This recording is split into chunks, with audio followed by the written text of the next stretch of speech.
kepatuhan meminum obat. Sebelumnya di sini Bapak dan Ibu ada yang tahu tuberkulosis itu apa? Atau di sini ada yang sedang melakukan pengobatan TBC? Ada yang pengobatan TBC sekarang? Ada yang lagi nunggu obat TBC? Ada? Nah, ada. Udah tahu TBC itu apa? Tahu nggak? Coba Ibu, tahu nggak Ibu TBC apa? Dibaca aja. Baik. Nah, jadi langsung saja ya. TBC itu apa? Nah, TBC itu adalah penyakit menular yang disebabkan oleh bakteri. Bakterinya itu ada namanya, Pak Bu. Namanya itu Mycobacterium tuberculosis. Nah, bakterinya itu dapat menyerang paru-paru. Tapi tidak hanya paru-paru. Bakterinya itu bisa menyerang organ lain. Ada tulang, ada kelenjar, dan juga ada kulit.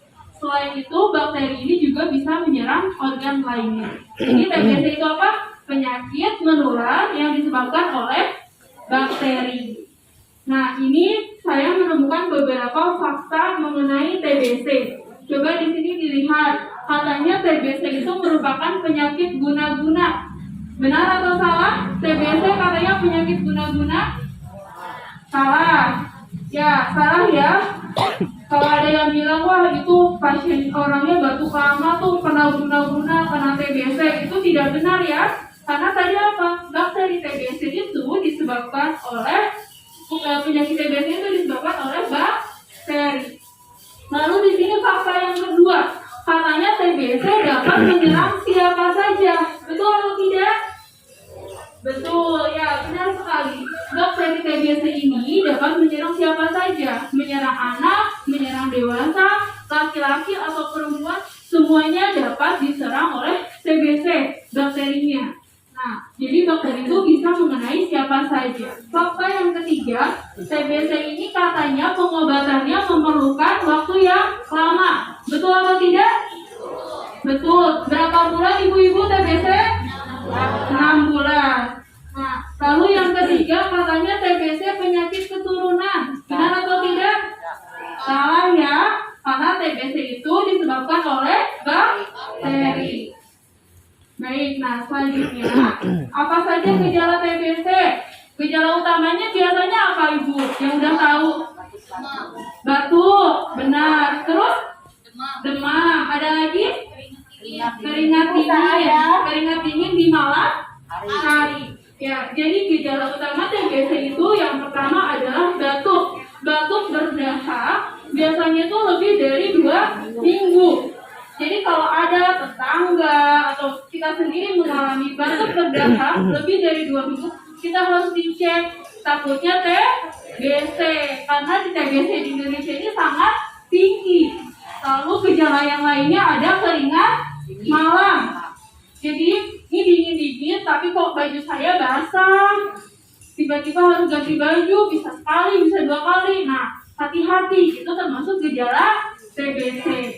Lalu selanjutnya berat badan yang turun. Kalau ibu ada berat badannya turun 3 kilo dari bulan sebelumnya, hati-hati ya.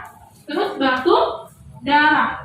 Nah, tidak semua TBC itu batuk darah. Jadi kalau kita baru batuk berdahak sudah lama, kita harus waspada, takutnya TBC. Wah, beberapa gejala TBC ada yang batuknya berdarah. Lalu ada sesak nafas, lalu ada demam, sama nafsu makan yang berkurang. Nah, selanjutnya di sini kita lihat bagaimana sih TBC menular. Ada yang tahu nggak TBC menularnya bagaimana? Ayo. Dari batuk, benar sekali ya. Nah, jadi TBC itu ditularkan oleh penderita TBC dari percikan dahak. Nah, percikan dahak penderita TBC itu ibu bapak ada kumannya, ada kuman TBC. Nah, kalau penderita TBC itu berbicara, dia itu bisa menyebarkan sampai 210 bakteri. Kebayang ya, bicara aja bakterinya 210. Kalau batuk, dahaknya lebih banyak nggak? Lebih banyak ya, macam ya, batuk. Nah, itu bisa sampai 3.000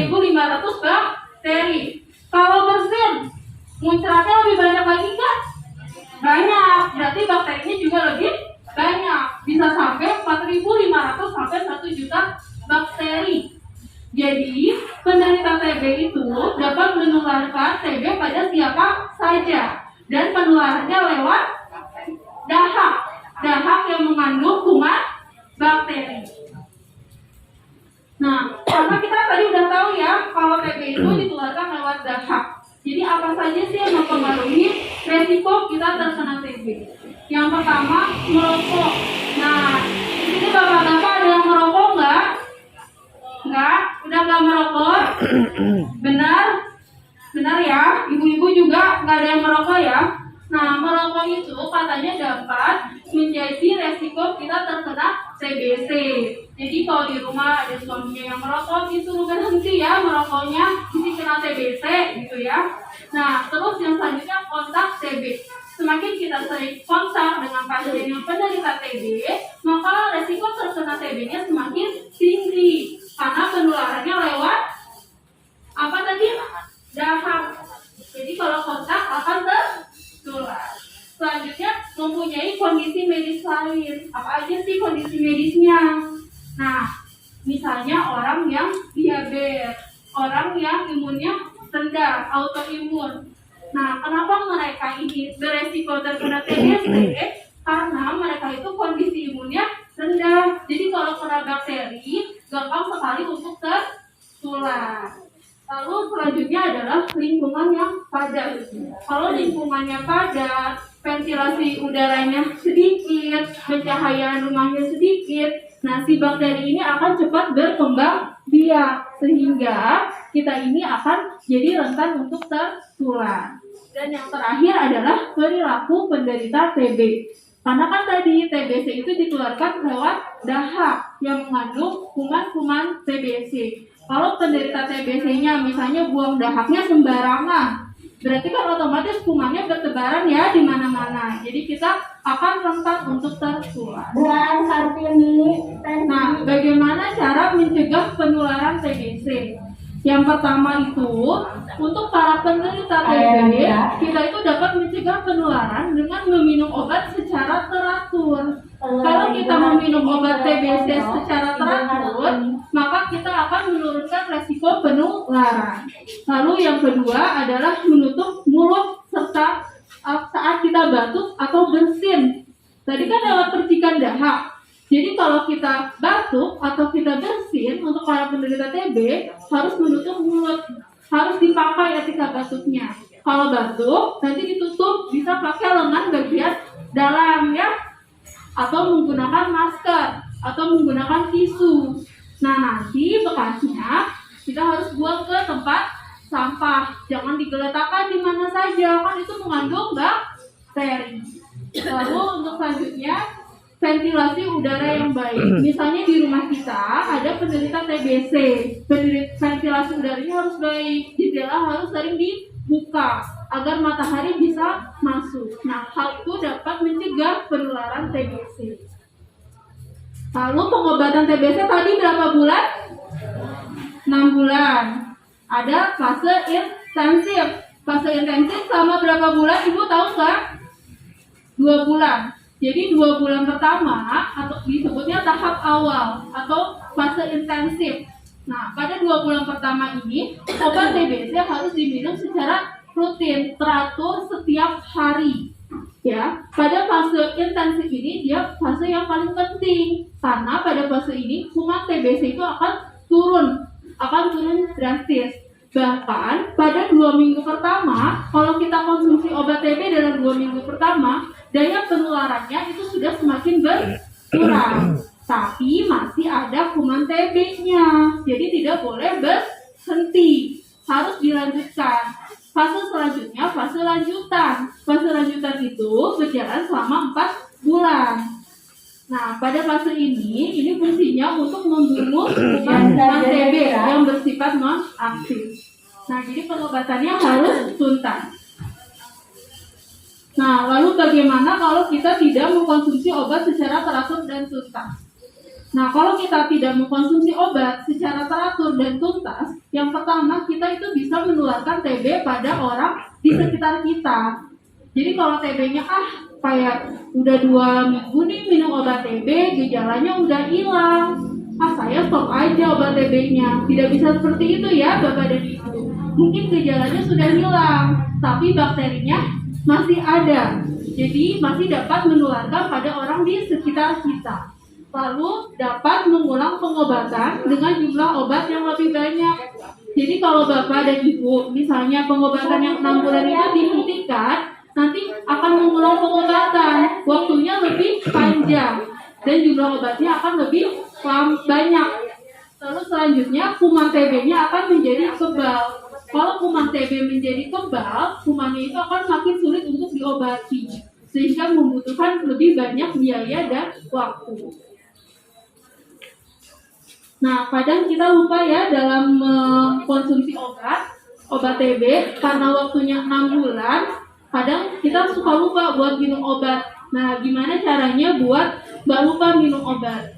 Yang pertama, kita bisa meminum obat di waktu yang sama, di jam yang sama. Jadi kalau Bapak minum obatnya malam hari, harus tiap hari minumnya malam hari. Itu dapat meminimalisir kita buat lupa untuk minum obat. Dan obat TB ini dapat dikonsumsi kapan saja, tapi harus dalam keadaan perut kosong. Lalu bisa gunakan kalender untuk mencatat riwayat pengobatan. Lalu bisa pasang alarm biar nggak lupa. Pasang alarm tuh di HP-nya atau taruh di catatan jam 8 malam harus minum obat biar nggak lupa. Terus simpannya di area yang terlihat. Jangan diselip-selip di laci, dimasukin ke lemari. Nanti lupa kalau kayak gitu. Dan yang terakhir, dapat menunjuk seseorang untuk pengawas minum obat pribadi. Ini sangat penting ya. Nanti teman saya akan menjelaskan apa itu pengawas minum obat. Nah, mungkin cukup sekian ya mengenai tuberkulosis ini. Apakah ada yang ingin ditanyakan? Ibu Iis Maria Bapak dan Ibu ada yang ingin bertanya? Ibu Iis Ya, boleh Ibu. Namanya siapa? Ibu sebutkan dulu. Assalamualaikum warahmatullahi wabarakatuh. Pertanyaannya mungkin bila mana makan obat telat atau enggak lupa gitu ya satu malam itu, apakah benar harus diulang lagi dari pertama? Jadi ibunya bertanya, kalau kita lupa minum obat TB 1 hari, itu obatnya apakah harus diulang lagi atau tidak? Jadi kalau misalnya kita lupa minum obat, kalau 1 hari itu tidak apa-apa. Ibu dapat melanjutkan kembali pengobatannya sesuai jadwalnya. Jadi tetap dilanjutkan saja ya. Ada lagi Bu yang ingin ditanyakan? Ya, jadi kalau lupa, kalau 1 kali tidak apa-apa, obatnya tetap dilanjutkan. Nanti Ibu tetap kontrol lagi ke dokternya. Nanti sama dokternya dibilang, Dok, saya lupa minum obat 1 hari. Cuma kalau buat 1 hari ini tidak masalah, asalkan dilanjutkan. Nggak boleh habis 1 hari lupa, nggak usah didobel. Masih sesuai dosis dan waktu yang sama ya Bu. Jadi tetap obatnya jumlahnya. Ada yang ingin ditanyakan kembali? Bapak dan Ibu, ada yang mau ditanyakan lagi soal TBC? Apa sudah paham? Terima kasih, saya Hendra Triansyah, orang tua anak yang sedang menderita TB. Kebetulan ada yang sulit kalau anak sesudah minum obat. Kalau sebelumnya di awal-awal yang sulit minum obat, yang sekarang itu anak sudah minum obat yang awal-awal terus minta makan, kan biasanya setengah jam atau 1 jam setengah baru dikasih makan. Apakah bisa dikasih makan atau nunggu 1 jam atau 1 jam setengah? Bapaknya bertanya, anaknya ketika setelah minum obat TB itu meminta untuk makan. Jadi obat TB itu memang sebaiknya dikonsumsi ketika perut kosong. Nah, baiknya memang diberi jeda sekitar setengah atau 1 jam ya dari sebelum minum obat, dan ketika minum obatnya juga dikasih jeda makan. Tapi kalau misalnya anaknya mau makan, tidak masalah, walaupun disarankan jangan perut kosong. Kalau misalnya 1 atau 2 kali setelah minum obat itu anaknya mau makan, itu nggak apa-apa. Tapi asalkan sebelumnya dalam perut kosong dulu. Ada yang ingin ditanyakan lagi? Kita akan ngerjain lagi lembar evaluasi yang tadi ya. Nah, kalau yang tadi masih Ya, wassalamualaikum warahmatullahi wabarakatuh. Untuk selanjutnya akan dilanjutkan mengenai pengawasan minum obat yang akan disampaikan oleh rekan saya, Dr. Viena. Pada Dr. Viena dipersilakan.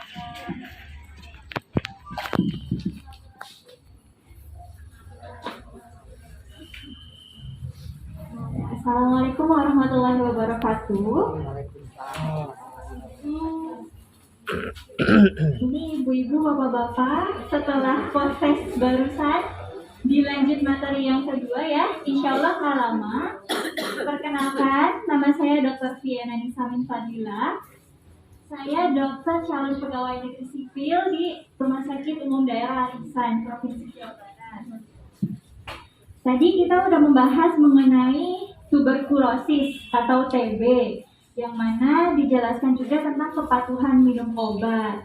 Salah satunya, kepatuhan minum obat ini dipengaruhi juga atau dibantu dengan adanya pengawas menelan obat yang membantu agar pasien kan biasanya berobatnya lama ya, 6 bulan. Pasti kan bosan ya ibu-ibu, bapak-bapak kalau 6 bulan harus ada yang menemani, harus ada yang mengingatkan. Makanya di sini akan dibahas mengenai pengawas menelan obat. Bergeser ke sebelah sana ya, yang tidak terlihat kan kalau di sini ada PowerPoint. Atau siapa itu pengawas menelan obat tuberkulosis? Jadi pengawas menelan obat tuberkulosis ini merupakan seseorang yang ditunjuk baik oleh petugas kesehatan yang juga disetujui oleh pasien untuk menemani dan bertanggung jawab dalam proses pengobatan pasien tuberkulosis sampai pengobatannya itu selesai, minimal 6 bulan, bisa ada 8 bulan, 9 bulan, atau bahkan 1 tahun. Di sini ada yang sedang pengobatan TB atau menemani keluarganya untuk berobat TB. Bapak Ibu di sini ada Syafiq Arhan Maulana. Di sini Bapak punya keluarga yang menjadi teman untuk menemani minum obatnya? Oh ada. Di sini Bapak. Contohnya seperti itu ya. Jadi keluarga bisa menjadi pengawas menelan obat.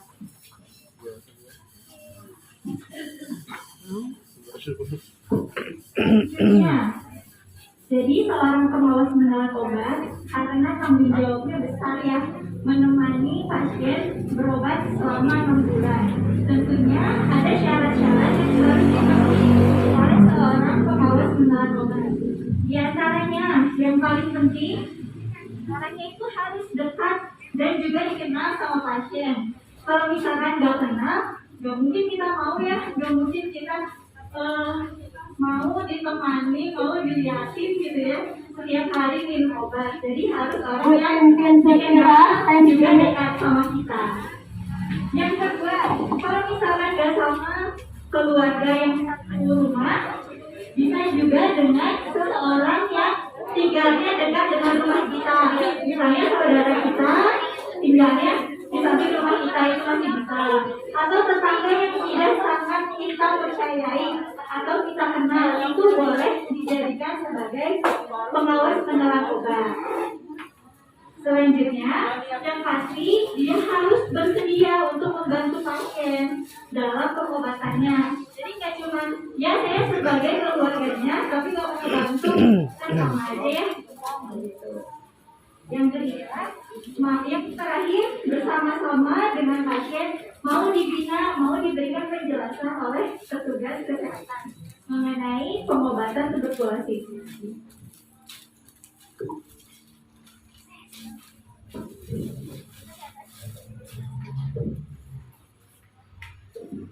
Nah, jadi dari kriteria yang tadi, siapa saja sih yang bisa menjadi pengawas menelan obat? Sebetulnya banyak, yang pasti petugas kesehatan itu juga bisa. Tapi kan kalau dokter, perawat, tidak semuanya bisa setiap hari ketemu ya. Atau paling, apalagi yang rumahnya jauh, dengan puskesmas, itu kan kesulitan ya untuk mengawasi pasien untuk minum obat.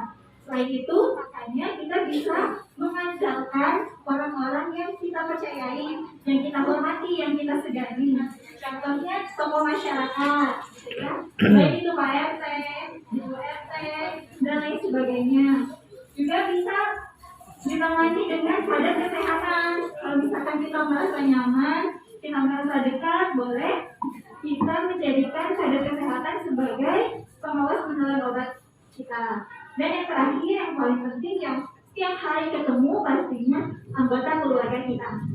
Baik itu suami, istri, anak, ataupun saudara. Apa saja sih tugas dari seorang pengawas menelan obat? Pertama, pastinya mengawasi pasien untuk meminum obatnya setiap hari. Apalagi tadi di 2 bulan pertama kan diminum harus setiap hari. Nah, setiap hari harus kita pantau. Betulan diminum nggak itu obatnya? Jangan-jangan pura-pura aja, padahal disakuin atau ternyata dibuang, baik itu ke tempat sampah atau ke WC gitu ya. Kan sayang nanti obatnya kalau nggak diminum. Kedua, mengingatkan pasien kontrol ulang. Biasanya kan kalau di sini dokternya minta pasien untuk 2 bulan pertama itu kontrol setiap 2 minggu ya. Nah, nanti tugas pengawas menelan obat salah satunya juga itu mengingatkan pasien untuk kontrol ulang. Yang ketiga, memberikan dorongan pada pasien untuk berobat teratur. 6 bulan ini lama ya, nggak cuma sekali 2 kali minum obatnya. Jadi kalau udah mulai capek, udah mulai bosan pasiennya, gitu ya, nanti sebagai keluarga kita memberikan semangat dan dorongan kepada pasien untuk tetap minum obatnya. Ibu Teh, Kemudian yang terakhir, seorang pengawas menelan obat juga perlu untuk memberikan penyuluhan kepada keluarga lainnya, jadi agar keluarga pasien yang lain juga tetap mengerti tentang apa itu tuberkulosis. Nah, nanti kan di sini Bapak sama Ibu sudah dibekali pengetahuan mengenai tuberkulosis. Nanti sebagai pengawas menelan obat, mereka juga harus mengedukasi keluarga lainnya mengenai tuberkulosis itu adalah penyakit menular yang tadi sudah dijelaskan, ditularkan dengan karena bakteri Mycobacterium tuberculosis, bukan karena penyakit bukan, bukan karena santet atau karena diturunkan. Misalkan satu keluarga itu jadi sakit, itu bukan berarti keturunan, tapi menular karena kontak satu rumah yang sering, makanya sama-sama bisa terkena TBC. Yang kedua, dijelaskan mengenai gejalanya apa saja, seperti batuk, keringat malam, demam, penularan yang seperti apa, tadi lewat batuk, lewat bersin, gitu ya, jadi menular, dan juga pencegahan penularannya. Salah satunya dengan minum obat rutin, nanti pasiennya sembuh, maka tidak akan menular ke anggota keluarga yang lainnya. Kemudian tentang pengobatan dan efek samping obat, keluarga yang lain juga perlu pemahaman kalau pasien ini perlu berobat selama 6 bulan lamanya, gitu ya. Jadi harus menemani, barangkali yang satunya lupa atau sedang tidak bisa menemani, jadi anggota keluarga lain bisa menggantikan perannya. Juga beberapa efek samping obat seperti kencingnya menjadi kemerahan atau menjadi kesemutan, kebas atau sakit-sakit gitu ya si tulangnya. Dan yang terakhir mengenai pentingnya pengawasan menelan obat. Jadi keluarga pasien juga bisa membantu pasien dalam meminum obatnya setiap hari agar nanti pasiennya bisa selesai pengobatannya. Diharapkan pasiennya berobat teratur, pasiennya bisa sembuh, nanti tidak perlu pengobatannya lama atau bahkan mengulang lagi dari awal, seperti itu ya. Oke, sudah selesai Bapak dan Ibu. Barangkali ada yang ingin ditanyakan mengenai pengawas menelan obat ini, silahkan ditanyakan pada saya. Bapak dan Ibu sekalian, semoga Bapak dan Ibu sekalian sehat selalu dan diberikan kebahagiaan. Terima kasih. Wassalamualaikum warahmatullahi wabarakatuh.